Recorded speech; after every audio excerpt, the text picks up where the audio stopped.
میزان اندیشه، تحلیل و بررسی موضوعهای روز از دیدگاه کارشناسان ساحه.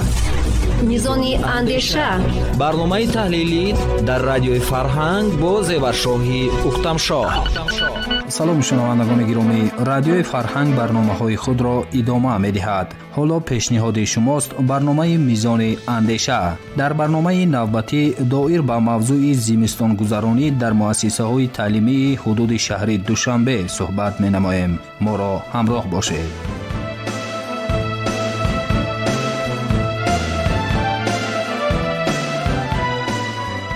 سرریاست معارف شهر دوشنبه با مقصد در عمل تطبیق نمودن قرار حکومت جمهوری تاجیکستان از 30 مارس سال 2024 تحت رقم 192 درباره سری وقت آماده نمودن ساحه‌های اقتصادیات و اجتماعیات جمهوری برای فعالیت منتظم و ثمره‌بخش در دوره تیرماه و زمستان سال‌های 2024-2025 و قرار رئیس شهر دوشنبه از 8 می سال 2024 تحت رقم 295 درباره سری وقت آماده نمودن ساحه‌های اقتصادیات و اجتماعیات شهر دوشنبه برای فعالیت منتظم در دوره تیرماه و زمستان سال‌های 2024-2025 همچنین فرمایش وزیر معارف و علم جمهوری تاجیکستان از 9 اپریل سال 2024 تحت رقم 412 درباره سری وقت آماده نمودن مؤسسه‌های ساحه معارف جمهوری با دوره تیرماه و زمستان سالهای 2024-2025 تدبیرهای ضروری اندیشیده شده است. سردار شعبه بنقشه‌گیری، آینده‌بینی، تهیه اجرا، بودجت و تأمینات مادی تکنیکی سرریاست معارف شهر دوشنبه عبدالرحیم کریموف وابسته به موضوع مذکور ذکر نمود که باید قید کردی در شهر دوشنبه در سال تحصیلی 2024-25 167 مؤسسه تحصیل تا مکتبی و 210 عدد مؤسسه تعلیمی نوبسته شکل مالکیت فعالیت دارند. طبق معیارهای تصدیق کرده شده وزارت معارف و علم جمهوری تاجیکستان، مقامات اجرایی حاکمیت دولتی شهر دوشنبه، نقشه‌های پیوست‌شوی شبکه‌های گرم‌دهی شهر دوشنبه در موسم 2024-2025 203 عدد انشاءات ساحه معارف پایتخت برای پیوست‌شوی برای قبول نیروی گرمی پیشنهاد شدگی بود که عین زمان 204 عدد انشاءات ساحه معارف مؤسسه تعلیمی دارای شناسنامه پیوست‌شوی بوده نقشه را 100% اجرا نمودند. علاوه بر این عین زمان مؤسسه‌های تعلیمی با نیروی گرمی تامینند. بغیر از این از شماره ذکر گردیده 51 مؤسسه تعلیمی تا مکتبی و میانه عمومی نوبسته شکل مالکیت دارای دهخانه‌های خودمختاری برقی انگشتی بوده با موادهای سوخت از جمله انگشت و هیزم و سوزشواری دیزلی تامین بوده فعالیت را آغاز نمودند. باقی مانده مؤسسه تعلیمی 35 عدد مؤسسه تعلیمی دیگر که در کنار شهر هستند با استفاده از پیچ‌های علاوی گرمی را تامین نموده. باقی مانده با استفاده از تجهیزات برقی یعنی رادیاتور و کاندیسیونر گرمی را استفاده می‌برند. عین زمان نقشه ذخیره انگشت در مؤسسه تعلیمی شهر دوشنبه با نظر داشت بقیه 1686 تن را تشکیل می‌دهد که این 101% نقشه را تشکیل می‌دهد. همزمان هیزم در انبار مؤسسه‌ها طبق نقشه خریداری کرده شده مقدار آن 1100 متر مکعب را تشکیل می‌دهد که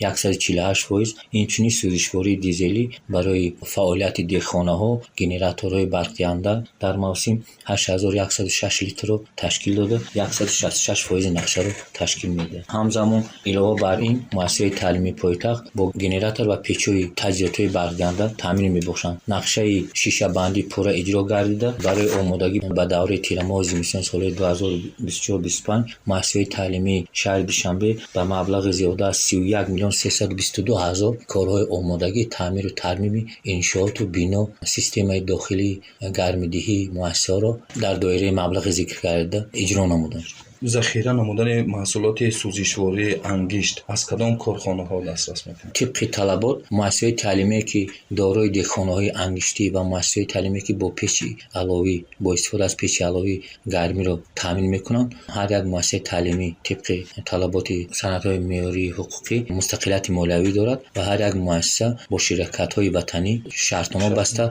انگشت را دسترس می‌کند و برای طبق طلبات نقشه چهاربینی‌ها دستور داده شده است که پیش از دسترس نمودن به صفت انگشت اهمیت جدی داده. شرکت هایی که انگشت رو به مؤسسات تامین میکنن دارای سرتیفیکاتی که صفت باید باشن و همزمان باید خیر کرد که همه روزه از جانب مسئولین سرریاست، مقامات اجرایی حکومت دولتی ناحیه ها و شهر دوشنبه مسئله مذکور زیر نظارت جدی قرار داده شده، تحت نظارت قرار دارد. انگشت شرکت هایی که مؤسسات تعلیمی شرطنامه بندند، انگشت ما اساسا از کارخانه های صنعتی ناحیه عینی دسترس کرده میشن. باعث افتخار و خوشحالی است که با استفاده دادن مرکز برق و گرمایدهی دوشنبه 2 همساله دوره به دوره شماره معین بیناهای استقامتی، مرکزهای خدمترسانی، اداره‌های دولتی و مؤسسه‌های تعلیمی با گرمی تامین می‌گردند. دیرکتور مؤسسه تحصیلات میانه عمومی رقم 65 ناحیه شاه منصور هاجرای گلشنوه میگوید از سال فعالیت مؤسسه مذکور با مشکلات گرم نمودن سینفخانه ها و اتاقهای کاری مؤسسه با گرمی تنقیسی ندیده ایم. طور مفصوف در ادامه افزود: باعث افتخار و فرحمندی است که 15 ینوری سال 2020 با اشتراک به واسطه اساسگذار صلح و وحدت ملی، پیشوای معظم ملت، پرزیدنت کشورمان محترم امام علی رحمان و رئیس شهر دوشنبه رستم امام علی، مؤسسه ما از نوسازی گردیده ساخته و به استفاده داده شد که مؤسسه برای 860 نفر جای نشست در یک بست پیش بینی گردیده است. امروز مؤسسه زمانوی و خوش ساخت بوده. در آن 992 نفر خواننده در 2 بست فعالیت میکنند و 44 آموزگار با کار تامین هستند و همزمان مؤسسه با 37 اتاق کاری یعنی صنفخانه تعلیمی و 10 کابینت‌های فنی آماده گردیده شده است و کابینت‌های فنی و عموما صنفخانه‌ها با تمامی تجهیزات تکنیکی تکنولوژی نوی حاضر زمان مجهز گردیدند و تمامی شرایط خوبی تعلیمی برای خوانندگان و آموزگاران فراهم آورده شده است. همزمان باعث قید است که در مؤسسه تالاری ورزشگاه، تالاری مجلسگاه، آشخانه با 120 جای نشست، تالاری مجلسگاه باشد برای 256 جای نشست آماده گردیده است. درباره تدبیرهای مؤسسه تعلیمی عاید به سر وقت آماده نمودن به موسم تیرماه زمستان سال 2024-2025 طبق قرار حکومت جمهوری تاجیکستان از 30 مارس سال 2024 تحت رقم 192 درباره سر وقت آماده نمودن ساحه اقتصادیات و اجتماعیات جمهوری برای فعالیت منتظم و ثمره بخش در دوره تیرماه و زمستان سال 2024-2025 فرمایش وزیر معارف و علم جمهوری تاجیکستان، فرمایش سردار سرریاست معارف شهر دوشنبه، فرمایش مدیر شعبه معارف در اساس قرار رئیس شهر دوشنبه و قرار رئیس ناحیه آماده گردیده است و قرار فرمایش دیرکتور مؤسسه تحصیلات میانه عمومی رقم 65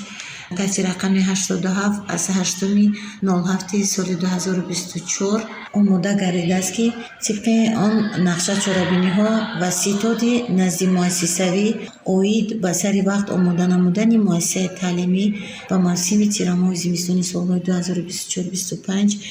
تأسیس دادن ترتیبی برگزاری آن مقرر کرده شده است و همزمان در موافقه با شعبه معارف ناحیه ستاد آماده سازی مؤسسه تعلیمی عاید به آمادگی و گذراندن موسم تیرماه و زمستان سال 2024-2025 تأسیس داده شده است. ترتیب و برگزاری آن مقرر کرده شده است و عاید به فعالیت ستاد از روی ترتیب زیرین ترتیبی که در نقشه چاره‌بینی آماده گردیده است و از جانب دیرکتور مؤسسه تصدیق کرده شده است. هر ماه به شعبه معارف یعنی سردار ستادی شعبه معارف معلومات خطی پیشنهاد کرده می شود و همزمان طبق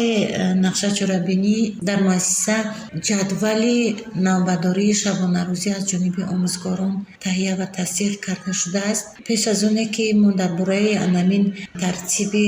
مسئله های نقشه چاره‌بینی سخن رانیم، قید باید نمود که مؤسسه برای گرفتن گرمی و آمادگی به تیرماه زمستان سالهای 2024-25 با شبکه گرمیدهی پورا پیوست گردیده است و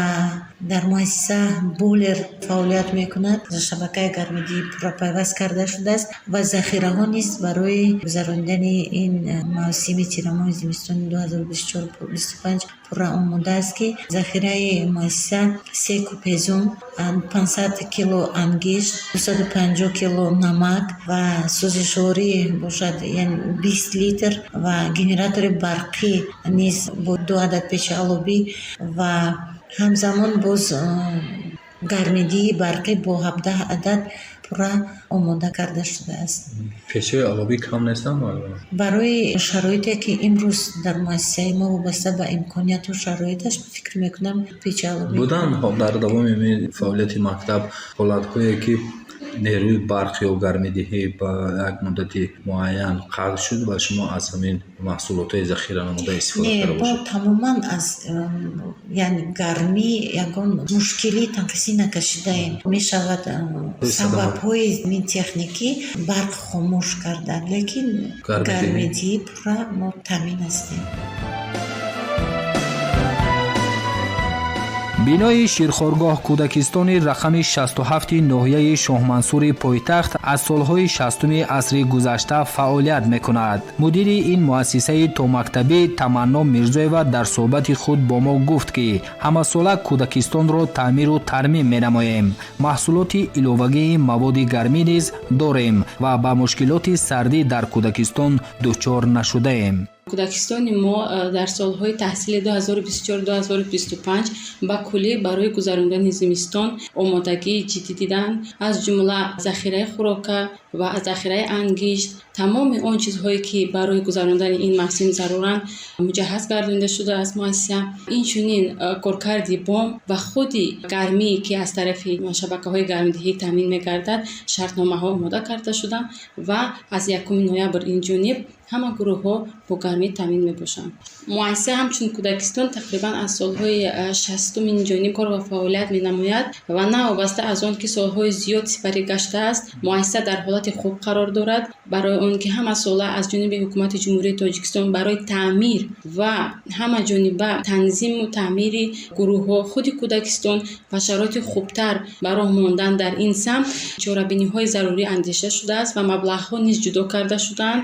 و ما یگان تنقیصی در این مورد نداریم و گفتن به مورد است که دستگیری حکومت جمهوری تاجیکستان برای سوهای تا مکتبی نیز نظررس است و خود محترم جناب عالی پیشوای معظم ملت در این جوده مخصوصا تاکید نمودند که زمینه اساسی تعلیم و تربیه یعنی از کودکستان که آغاز می‌گردد باید صفت تعلیم و تربیه از همین کودکستان چه از جهت مادی و معنوی خوب کرده شود. از جانب حکومت جمهوری تاجیکستان مثلا تعمیر و تنظیم و یعنی که ساختن مؤسسه‌های تیپی نو و یعنی کودکستان ما نیز در این جوده موفق گشته است. یعنی همه ساله ما گروه‌ها را تعمیر کرده استودیم و شرایط بهتر برای تعلیم تربیه فراهم آورده استودیم. کودکستان ما دارای 8 گروه سنی سالی است و از 2 ساله تا 6 ساله. خب در همین گروه‌ها عین حال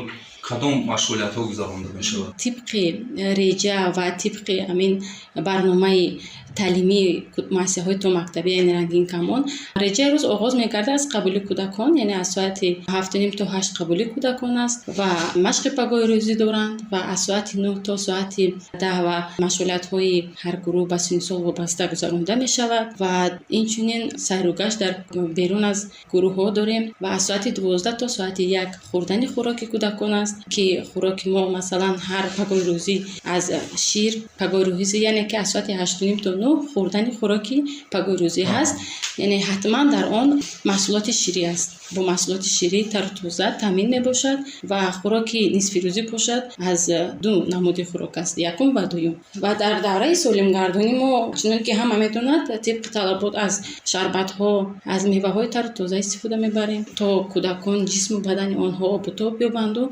یعنی که تغییرات های در موسم تابستان در کودک باید که نظررس باشد. асомиддин элчибеков, директори муассисаи таҳсилоти миёнаи умумии рақами 35 ноҳияи Шоҳмансур, дар оғози суҳбат аз таҷрибаи наве суҳбат намуда қайд кард ки қабл аз оғози соли хониш мо барои муайян намудани сифати қубурҳои обгузар ки ба ин восита синфхонаҳои таълимӣ ва утоқҳои ёрирасони муассисаро бо гармӣ дар фасли сармо таъмин менамоем, тариқи мошини махсус бо фишор обро ба қубурҳои обгузар равон кардем ва ҳоло бошад мутмаинем ки қубурҳои оби гарм коршоям аст. тавре ӯ дар идома аз омодагиҳои муассиса ба фасли зимистон гуфт: طبق فرمایش دیرکتور درباره موسم تیرماه و زمستان گذرانی از 2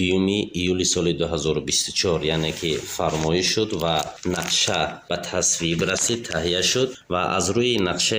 تهیه گردیده نقشه چاره‌بین‌های مؤسسه مذکور اید به گذرانیدن تیرماه و زمستان سال 2024-2025 سری وقتی همه چاره‌ها اندیشیده شده ایستاده است و اید این مسئله تا کنون مشکلات نداره. نقشه مواد سوخت چقدر است؟ نقشه مواد سوخت طبق نقشه که در مؤسسه فرض کردیم نمک 100 کیلو پیش بینی شده است، 100 کیلو هست، خم 300 کیلوگرم، انگشت 250 کیلوگرم، هیزم 2.5 کوب هست و دیگر نمود موادها نیز همه جای دارند، همه سوزشواری، گنراتور برقی، پیچ علاوه، همزمان دیگر نمود موادهایی که برای زمستان گذرانی لازم است در مؤسسه جای دارد. شیشه بندی چیه؟ اید شیشه بندی نیست در مؤسسه ما مشکلات نیست و ذخیره برای حالتهای احتیاطی نیست وجود دارد. این حال سیمخانه ها را با کدام طرز شما با گرمی تامین میکنید؟ سیمخانه حال هوا هم چنان سرد نیست، حالت سیمخانه ها که آینه ها تیرزه های آنها با قول پلاستیکی است، سیمخانه ها گرمیشان معتدل است. در فصل زمستان با کدام واسطه؟ در فصل زمستان البته که با شبکه گرمیدهی مرکزگزینیده شده شهر دوشنبه پیوست هستیم و به همین طریق گرمیدهی خیلی خوب گرم است. باید گفت که سیمخانه ها و در مجموع مؤسسه با شبکه گرمیدهی یعنی آبی گرم پیوست است و در فصل زمستان در حالت‌های می شود که حادثه های صدموی رخ می‌دهد به طریق قبورها و یا که عموما در مؤسسه، در حال ما با شخصان متصدی که علاقه رقمان تلفنی آنها که در مجلس ها برای تمام راهبران مؤسسه دسترس شده است در حال زنگ زده سری وقت آنها برطرف کرده میشوند که برای ما تجربه شده است. در این سمت عموما مشکلات نداریم. боиси тазаккур аст ки соҳаи маорифи кишвар аз солҳои аввали соҳибистиқлолӣ дар мадди аввали назари роҳбарияти олии мамлакат ва ҳукумати ҷумҳурии тоҷикистон қарор дошт. ба ин хотир ҳамасола аз буҷети давлат маблағҳои муайян баҳри таъмини камбудиҳои соҳа ҷудо карда мешавад то насли навраси мамлакат зимни таҳсил ва кормандони соҳаи маориф дар муассисаҳои таълимӣ ба мушкилӣ дучор нагарданд.